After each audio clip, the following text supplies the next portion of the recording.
ದಾವಣಗೆರೆ ದಕ್ಷಿಣದಲ್ಲಿ ಕಾಂಗ್ರೆಸ್ ಭರ್ಜರಿ ರೋಡ್ ಶೋನ ಮಾಡ್ತಾ ಇದೆ. ದಾವಣಗೆರೆಯಲ್ಲೇ ಕೈ ಕಲಿಗಳು ಬೀಡನ್ನ ಬಿಟ್ಟಿದ್ದಾರೆ. ಗೆಲುವಿನ ವಿಶ್ವಾಸವನ್ನ ವ್ಯಕ್ತಪಡಿಸ್ತಾ ಇದ್ದಾರೆ. ದಾವಣಗೆರೆ ದಕ್ಷಿಣದಲ್ಲಿ ಕಾಂಗ್ರೆಸ್ ಭರ್ಜರಿ ರೋಡ್ ಶೋ ನಡೆಸ್ತಾ ಇದೆ.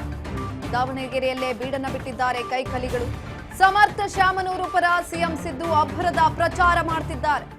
ದಾವಣಗೆರೆಯಲ್ಲಿ ಮತದಾರರ ಮನೆಗಳಲ್ಲೂ ಕೂಡ ಮಾಸ್ಟರ್ ಪ್ಲಾನ್ ಅನ್ನ ಮಾಡಿಕೊಳ್ಳಲಾಗಿದೆ. ಬಾಗಲಕೋಟೆ ಬೆನ್ನಲ್ಲೇ ದಾವಣಗೆರೆಯಲ್ಲೂ ಟಗರು ಘರ್ಜಿಸ್ತಾ ಇದ್ದಾರೆ. ಗ್ಯಾರಂಟಿ ಯೋಜನೆಗಳೇ ಕಾಂಗ್ರೆಸ್ಗೆ ಶ್ರೀರಕ್ಷೆ ಅಂತ ವಿನಯ್ ಕುಲಕರ್ಣಿ, ಎಂಬಿ ಪಾಟೀಲ್ ಸೇರಿ ಪ್ರಮುಖರು ಅಲ್ಲೇ ಬೀಡನ್ನ ಬಿಟ್ಟಿರುವಂತದ್ದು. ರೋಡ್ ಶೋ ಮಾಡ್ತಿದ್ದಾರೆ. ದಾವಣಗೆರೆಯಲ್ಲೇ ಕೈಕಲಿಗಳು ಅಲ್ಲೇ ಬೀಡನ್ನ ಬಿಟ್ಟಿದ್ದಾರೆ. ಸಮರ್ಥ ಶಾಮನೂರು ಪರ ಸಿಎಂ ಸಿದ್ದರಾಮಯ್ಯ ಅಬ್ಬರದ ಪ್ರಚಾರವನ್ನ ಮಾಡ್ತಿದ್ದಾರೆ. ಯಾಕಂತ ಅಂದ್ರೆ ಈ ಬಾರಿ ಕಾಂಗ್ರೆಸ್ಸೇ ಆಡಳಿತಾರೂಢ ಕಾಂಗ್ರೆಸ್ನಲ್ಲಿ ಇರೋದ್ರಿಂದ, ಎಲ್ಲೋ ಒಂದ್ ಕಡೆ ಸರ್ಕಾರದಲ್ಲಿರೋದ್ರಿಂದ ಈ ಒಂದು ಬೈ ಎಲೆಕ್ಷನ್ ಅನ್ನ ಶತಾಯಗತಾಯ ಗೆಲ್ಲಲೇಬೇಕು. ಅದು ಅವರ ಮೇಲಿರುವಂತಹ ನಿರೀಕ್ಷೆಗಳನ್ನ ಹೆಚ್ಚು ಮಾಡುತ್ತೆ. ಹಾಗಾಗಿ ಇದೀಗ ಸಮರ್ಥ ಶಾಮನೂರು ಪರ ಸಿಎಂ ಸಿದ್ದರಾಮಯ್ಯ ಅಬ್ಬರದ ಪ್ರಚಾರವನ್ನ ಮಾಡ್ತಿದ್ದಾರೆ. ರೋಡ್ ಶೋ ಮಾಡ್ತಿದ್ದಾರೆ. ದಾವಣಗೆರೆಯಲ್ಲಿ ಮತದಾರರ ಮನೆಗಳಲ್ಲೂ ಕೂಡ ಮಾಸ್ಟರ್ ಪ್ಲಾನ್ ಅನ್ನ ಮಾಡಲಾಗಿದೆ.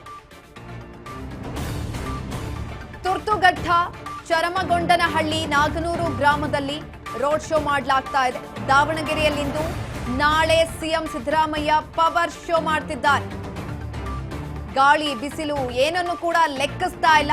ಬೆಣ್ಣೆನಗರಿಯಲ್ಲಿ ಹುಲಿಯ ಮತಬೇಟೆಯನ್ನ ಮಾಡ್ತಿದ್ದಾರೆ. ಗಾಳಿ ಇದೆ, ಬಿಸಿಲಿದೆ, ಯಾವುದನ್ನು ಕೂಡ ಲೆಕ್ಕಿಸ್ತಾ ಇಲ್ಲ. ರೋಡ್ ಶೋ ಮಾಡ್ತಾ ಇರುವಂತದ್ದು. ದಾವಣಗೆರೆಯಲ್ಲಿ ಕಾಂಗ್ರೆಸ್ ಅಭಿವೃದ್ಧಿ ಕಾರ್ಡ್ ಅನ್ನ ಪ್ರದರ್ಶಿಸ್ತಾ ಇದ್ದಾರೆ ಸಿಎಂ ಸಿದ್ದರಾಮಯ್ಯ. ಬಿಜೆಪಿ ನಾಯಕರ ಅಪಪ್ರಚಾರಕ್ಕೆ ಕವಡೆ ಕಾಸಿನ ಕಿಮ್ಮತ್ತಿಲ್ಲ. ಉಪಚುನಾವಣೆಗಳಲ್ಲಿ ಕಾಂಗ್ರೆಸ್ ಗೆಲುವು ನಿಶ್ಚಿತ ಅಂತ ಸಿಎಂ ಸಿದ್ದರಾಮಯ್ಯ ಈ ಸಂದರ್ಭದಲ್ಲಿ ಹೇಳ್ತಾ ಇರುವಂತದ್ದು. ಕೇಂದ್ರದ ವಿರುದ್ಧ ಗುಡುಗುತ್ತಾ ಸಮರ್ಥ ಪರ ಮತಯಾಚನೆಯನ್ನ ಮಾಡ್ತಿದ್ದಾರೆ. ರೋಡ್ ಶೋ ಅನ್ನ ಮಾಡ್ತಿದ್ದಾರೆ. ಗ್ಯಾರಂಟಿ ಸ್ಕೀಮ್ಗಳು ಈ ಬಾರಿ ಬೈ ಎಲೆಕ್ಷನ್ ನಲ್ಲೂ ಕೂಡ ಸರ್ಕಾರದ ಕೈ ಹಿಡಿಯುತ್ತೆ ಅನ್ನುವಂತ ಅಚಲ ನಂಬಿಕೆಯಿಂದ ಇದೀಗ ರೋಡ್ ಶೋ ಅನ್ನ ಮಾಡ್ತಾ ಇರುವಂತದ್ದು. ಗಾಳಿ ಇದೆ, ಬಿಸಿಲಿದೆ, ಯಾವುದನ್ನು ಕೂಡ ಲೆಕ್ಕಿಸ್ತಾ ಇಲ್ಲ. ಮತಯಾಚನೆಯನ್ನ ಮಾಡ್ತಿದ್ದಾರೆ. ಜೊತೆಯಲ್ಲಿ ಕೇಂದ್ರದ ಬಜೆಟ್ ಕೇವಲ ಪೊಳ್ಳು ಭರವಸೆ ಅಂತ ಸಿಎಂ ಸಿದ್ದರಾಮಯ್ಯ ಇದೇ ಸಂದರ್ಭದಲ್ಲಿ ಕಿಡಿಯನ್ನ ಕೂಡ ಕಾರ್ತಾ ಇದ್ದಾರೆ. ಸುಡು ಬಿಸಿಲು, ಧೂಳಿನ ನಡುವೆಯೂ ಕೂಡ ಜನಸ್ತೋಮ ಹರಿದು ಬರ್ತಾ ಇದೆ. ರೋಡ್ ಶೋನಲ್ಲಿ ಹಲವು ಜನರು ಕೂಡ ಈ ಸಂದರ್ಭದಲ್ಲಿ ಭಾಗಿಯಾಗಿದ್ದಾರೆ. ಎಲ್ಲ ಯುವಕ ಮಿತ್ರರೇ, ಇತರ ಎಲ್ಲ ಸ್ನೇಹಿತರೆ, 9ನೇ ತಾರೀಕು ಉಪಚುನಾವಣೆ ನಡೀತಾ ಇದೆ. ದಾವಣಗೆರೆ ದಕ್ಷಿಣ ಮತಕ್ಷೇತ್ರಕ್ಕೆ ಉಪಚುನಾವಣೆ ನಡೀತಾ ಇದೆ. ಈ ಉಪಚುನಾವಣೆ ಯಾತಕ್ಕಾಗಿ ನಡೀತಾ ಇದೆ ಅಂತಕ್ಕಂಥದ್ದು ನಿಮ್ಗೆಲ್ಲ ಗೊತ್ತಿದೆ. ಶಾಮನೂರು ಶಿವಶಂಕರಪ್ಪನವರು ಬಹಳ ಹಿರಿಯರು. ಅವರು ಈ ಕ್ಷೇತ್ರದ ಶಾಸಕರಾಗಿದ್ದರು. ಕಳೆದ ವಿಧಾನಸಭಾ ಚುನಾವಣೆಯಲ್ಲಿ ನೀವೆಲ್ಲರೂ ಕೂಡ ಅವರಿಗೆ ಆಶೀರ್ವಾದ ಮಾಡಿದ್ರಿ. ದೊಡ್ಡ ಅಂತರದಿಂದ ಗೆದ್ದಿದ್ರು. ದುರದೃಷ್ಟವಶಾತ್ ಅವರು ನಮ್ಮನ್ನ ಅಗಲಿದ್ದಾರೆ. ಈಗ ಬದುಕಿಲ್ಲ ಅವರು. ಆ ಜಾಗವನ್ನ ಭರ್ತಿ ಮಾಡಲಿಕ್ಕೆ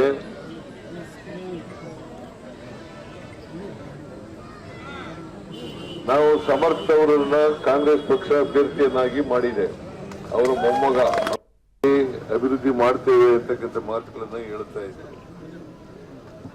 ಕೇಂದ್ರದಲ್ಲಿ ನರೇಂದ್ರ ಮೋದಿ ಅವರ ಸರ್ಕಾರ ಇತ್ತು.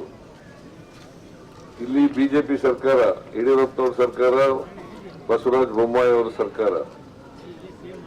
ಆದ್ರೆ ಏನೂ ಮಾಡಲಿಲ್ಲ. ಅವರು 4 ವರ್ಷದಲ್ಲಿ ಏನು ಮಾಡಲಿಲ್ಲ. ಮತ್ತೆ ಅವರು ನುಡಿದಂತೆ ನಡೀತಕ್ಕಂಥವ್ರಲ್ಲ, ಕೊಟ್ಟು ಮಾತಿನಂತೆ ನಡ್ಕೊಳ್ತಕ್ಕಂಥವ್ರಲ್ಲ. 2019ರಿಂದ 24ರವರೆಗೆ ಅಧಿಕಾರದಲ್ಲಿದ್ದಾಗ ಅವರು 2018ರಲ್ಲಿ ಒಂದು ಪ್ರಣಾಳಿಕೆಯನ್ನು ಹೊರಡಿಸಿದ್ರು. ಆ ಪ್ರಣಾಳಿಕೆಯಲ್ಲಿ ಸುಮಾರು 600 ಭರವಸೆಗಳನ್ನು ಕೊಟ್ಟಿದ್ರು. ಭರವಸೆಗಳನ್ನ ಈಡೇರಿಸಬೇಕಾಗಿರ್ತಕ್ಕಂಥದ್ದು ಸರ್ಕಾರ ಅಭಿವೃದ್ಧಿ ಮಾಡ್ತೇವೆ ಅಂತಕ್ಕಂಥ ಮಾತುಗಳನ್ನ ಹೇಳ್ತಾ ಇದ್ದಾರೆ. ಕೇಂದ್ರದಲ್ಲಿ ನರೇಂದ್ರ ಮೋದಿ ಅವರ ಸರ್ಕಾರ ಇತ್ತು. ದಾವಣಗೆರೆಯಲ್ಲಿ ಇಂದು ಹಾಗೂ ನಾಳೆ ಎರಡೂ ದಿನನೂ ಕೂಡ ಸಿಎಂ ಸಿದ್ದರಾಮಯ್ಯ ಮತಯಾಚನೆಯನ್ನ ಮಾಡ್ತಾ ಇರುವಂತದ್ದು. ಈಗ ಆಲ್ರೆಡಿ ಸಮರ್ಥ ಶಾಮನೂರು ಪರ ಬ್ಯಾಟ್ ಅನ್ನು ಕೂಡ ಬೇಯಿಸ್ತಿದ್ದಾರೆ. ಜೊತೆಯಲ್ಲಿ ಕೇಂದ್ರ ಸರ್ಕಾರದ ವಿರುದ್ಧ ಕೂಡ ಕಿಡಿಕಾರ್ತಾ ಇರುವಂತದ್ದು. ಇದೇ ಸಂದರ್ಭದಲ್ಲಿ ಬಿಜೆಪಿ ನಾಯಕರ ಅಪಪ್ರಚಾರಕ್ಕೆ ಕಿವಿ ಕೊಡಬೇಡಿ ಅಂತ ಕೂಡ ಹೇಳ್ತಾ ಇದ್ದಾರೆ. ಜೊತೆಯಲ್ಲಿ ಅಚಲ ವಿಶ್ವಾಸವನ್ನ ಕೂಡ ವ್ಯಕ್ತಪಡಿಸ್ತಾ ಇದ್ದಾರೆ ಇದೇ ಸಂದರ್ಭದಲ್ಲಿ.